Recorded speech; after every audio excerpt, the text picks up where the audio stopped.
first thing, as usual, is to look for the tasks to complete for U2L3. You can find that under assignments on the Science2 Canvas page, or just that little weekly calendar table.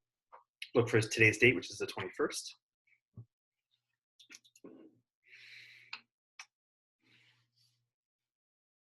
Hey, Sophia Eddington, how you doing? Okay, as usual, we'll start off with one of our little icebreaker chat share things. I'm gonna post the question in the chat right now.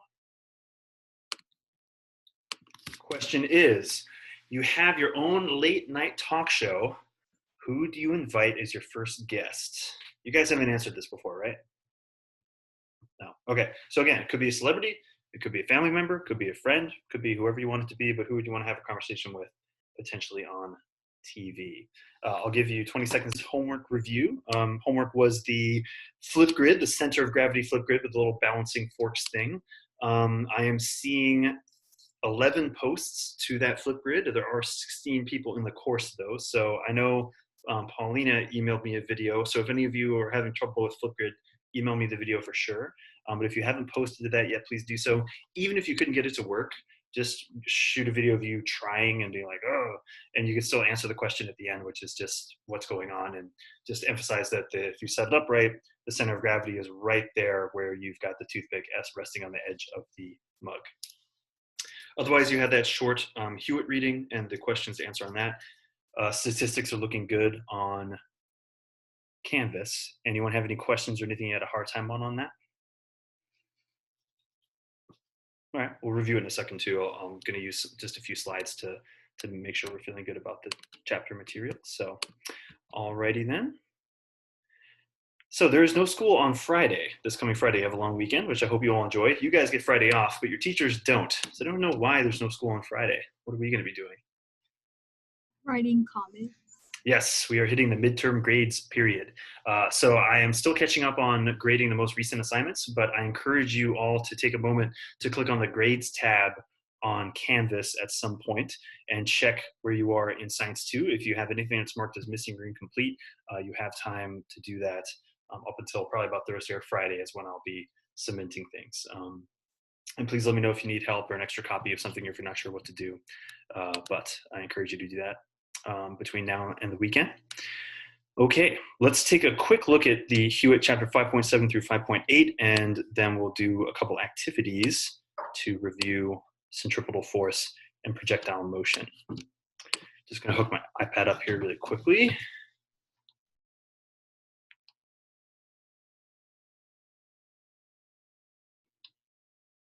And I've reduced the little window. So can I get verbal confirmation? Everyone's seeing centripetal force can simulate gravity in front of them?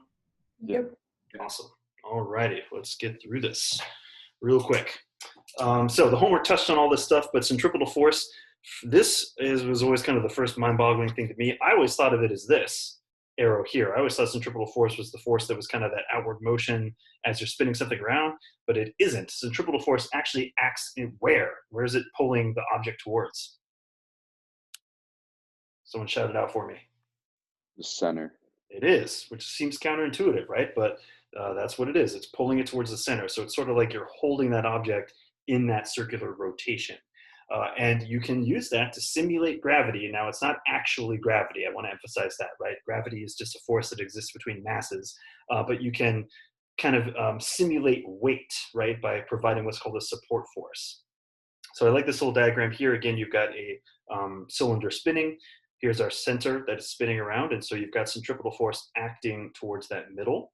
And if you have a person standing here, then that person is going to feel that centripetal force coming up through their feet, right? They're standing on that surface and they're going to perceive that as a weight, right? Just like you're perceiving weight now, you can feel how heavy you are in your chair or on the floor.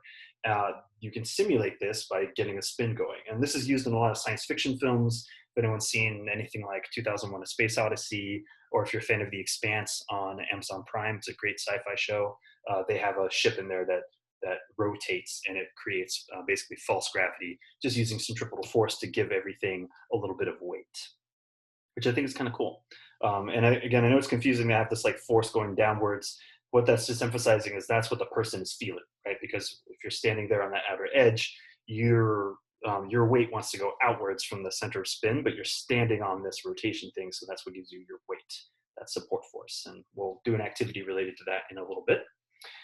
Okay, kind of a weird definition for projectiles, but basically anything that's set into motion and then stays in motion. If we're on Earth, where gravity is pulling everything towards the center, then you're always going to get this parabola shape whenever you launch a projectile. Even if you launch something upwards, it will eventually fall back down in that same parabola shape. And so we can simplify this by simply breaking it down into both horizontal and vertical. And so this is what I'll keep referring to from this point forward. The vertical is gravity determined, right? Gravity is always pulling things down towards the center of the planet. Vertical goes forward, and right now we're going to assume no drag. So we're going to assume that that force is unchanged, but we'll get to more detail about that in our next lesson. Gravity accelerates objects by about 10 meters per second per second. It's actually not the case. It's actually about 9.8 meters per second per second. But point is, to keep it simple, if something's been falling for 3 seconds, it's falling at 30 meters per second. And again, we're also kind of ignoring air drag and stuff at this point, just to keep it simple. So you always get this parabola shape. And even if you launch upwards, you'll be doing a little simulation today where you'll be firing things in a parabola, but it can have an influence on where our object lands, right? And so the human brain in particular is very good at throwing objects and calculating, or at least taking a best guess at hitting a target or something like that. And we'll explore that again in an activity today in class. The final thing about projectile motion is, again, just thinking about what are called velocity vectors, which are just arrows showing the amount of force as something is moving. And I'm always going to break it down again into the vertical and the horizontal. And so you can see here, when you throw an object upwards and it falls back down, like in this parabola, you can see that the vertical vector slows until nothing, right? So at the very peak of the parabola, that's the lowest amount of motion in terms of vertical. And you can think of this, right? If you throw a ball straight up in the air, there's that moment where it reaches its peak. It literally comes to a standstill and then falls back down. And then again, the vertical begins to accelerate, but downwards this time due to gravity. The horizontal, if you can see in this diagram here, never changes. And again, that's assuming no air drag or anything like that, which actually is not realistic. Usually air drag would slow that down, but that's something we'll explore in our next lesson. Any questions on that basic stuff?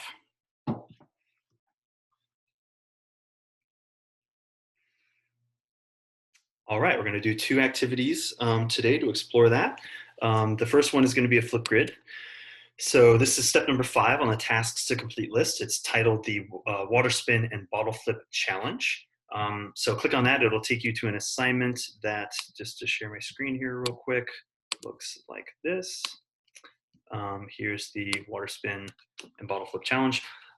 Typical thing, what you need, and the instructions. You're going to need an open space, water source. You're going to need a paper cup or plastic cup or container of some kind, because you're going to be kind of throwing it. So you shouldn't be using glass or porcelain, ideally, or anything that could break easily. And if you have a plastic bottle where you can do that kind of popular little flip thing that was like a huge hit a couple of years ago, you'll do one of those. But the point is to basically simulate what you saw in the homework with that jet flying, right? Where the guy was able to pour the pilot was able to pour the drink upside down. It's going to be kind of similar to that. But anyway, instructions are there. On the flip grid itself, there's a demonstration video like usual. I encourage you to check that out before then tackling and filming yourself doing those activities. When you're done on the tasks to complete list, the next bullet point down, so you'll see here it says follow the instructions and post a video. And then the next bullet says, when done, complete this short bottle flip ed puzzle. It is literally 30 seconds long, but I can keep an eye on that. And once most of you have completed it, I know you're reaching the end. I'm going to time for 20 minutes. So hopefully everyone should be able to get a Flipgrid video posted, or again, if Flipgrid doesn't work for you, you can email me the video as well. I'll be here listening if you have questions, if you're not sure what to do. 20 minutes to work on the Flipgrid challenge. Go for it.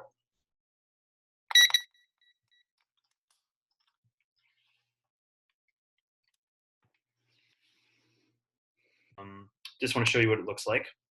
So, oh, and I actually didn't touch on that ed puzzle, but if you complete this ed puzzle and the bottle flip, I really like this because they use that yellow liquid, and you can see that there's a little bit of centripetal force action with the bottle flip too. In that initial throw, even though the bottle's upside down, the liquid stays in the bottom for that exact same reason, right? That that force, even though you let go almost immediately after that. Okay, when you open the projectile motion FET, it'll take you to this page. You need to select intro, and you'll see there's a couple control panels here. You're gonna be firing a cannon that can fire different projectiles. In the upper right, you can choose pumpkin, there's cars and pianos, whatever you wanna fire. It doesn't make a difference to the projectile motion. You can move the cannon up and down by clicking on the little gray stand that it's on. You can move the angle of the cannon by just clicking on the cannon and moving that back and forth. And you can even go down below as well if you need to.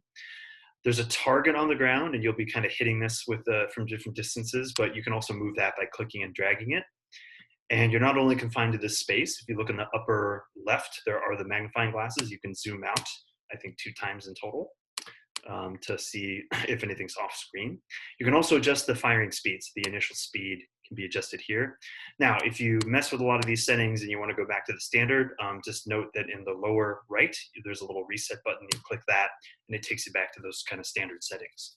There's a quiz linked on the tasks to complete list titled Intro to Projectile Motion FET.